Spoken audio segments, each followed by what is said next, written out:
국민의힘이 차기 원내대표 선출을 비롯한 정진석 비대위 안착에 속도를 내는 가운데 주호영 전 비대위원장을 원내대표로 추대하는 방안은 사실상 무산됐습니다.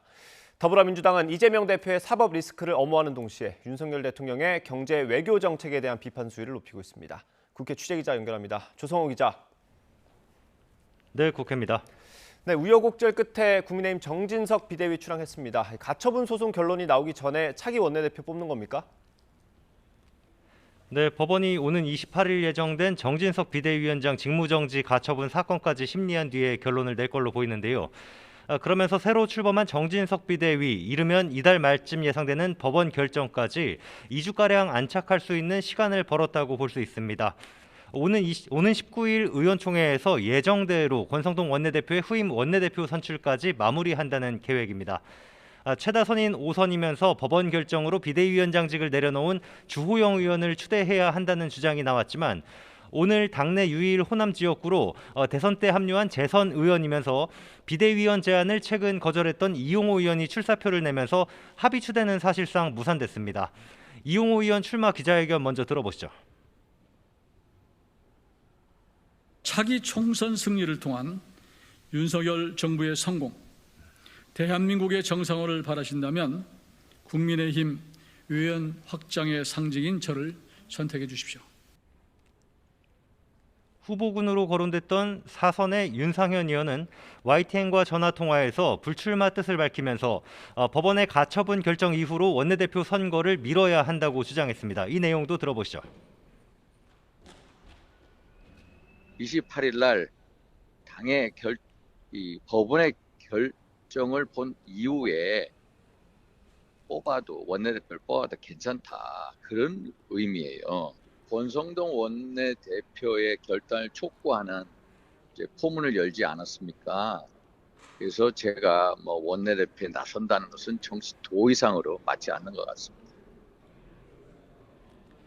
원내대표 경선 여부나 일정을 둘러싼 이런 당내 논란에 대해 주호영 의원은 YTN 취재진과 만나 전체 상황을 보고 있다고 짧게 언급했습니다.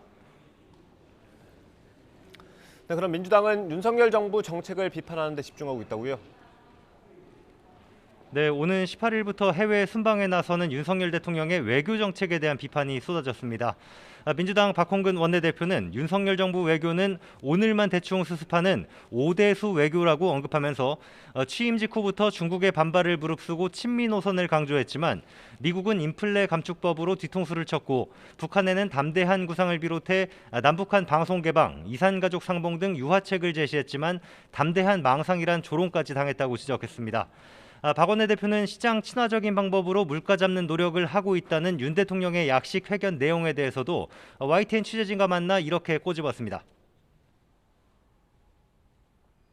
물가건 금리건 환율이건 이 문제에 대해서는 시장이 어떻게 이것을 다 합니까? 정부가 거기에 대해서 책임이 있는 것이죠. 근데 거기에 대해서 그동안 거의 말로만 그냥 얘기를 해왔지 실질적인 어떤 대책을 통해서 여기에 대한 효과적인 어떤 성과를 내지는 못해 왔잖아요. 그래서 이제 와서 무슨 시장 친화적인 방식, 이걸 어디서 그런 고단수의 어떤 그런 정책 구상이 나왔는지 모르겠습니다만은. 자신에 대한 검경 수사를 야당 탄압, 정적 제거라며 반발했던 이재명 대표는 2주 연속으로 지방 일정에 나섭니다. 지난주 광주에 이어 오늘 전북 전주로 가서 타운홀 미팅을 진행하면서 더 나은 민주당을 만드는 방안 등에 대해 당원들의 의견을 듣고 소통합니다. 내일은 전주에서 현장 최고위원 회의를 주재하고 전북 지역 현안과 쌀값 안정 대책 등을 논의하면서 호남 민심을 다독이는 데 주력할 계획입니다.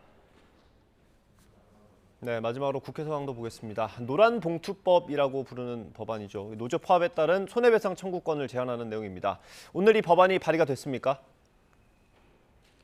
네, 정의당이 오늘 오전 노란봉투법을 당론으로 발의했습니다. 노동조합에 대한 불합리한 손해배상 청구를 제한하도록 하는 내용이 골자입니다. 이은주 비대위원장의 기자회견 내용 먼저 들어보시죠.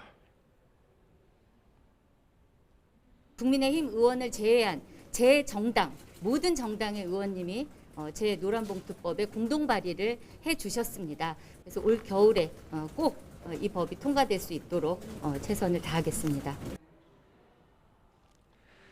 다만 이 노란봉투법은 정의당이 처음 발의한 내용은 아닙니다. 민주당도 정기국회에 중점 추진할 22대 민생법안 가운데 하나로 꼽고 관련 법안이 여러 건 나와 있습니다. 오영환 원내대변인 얘기 들어보시죠.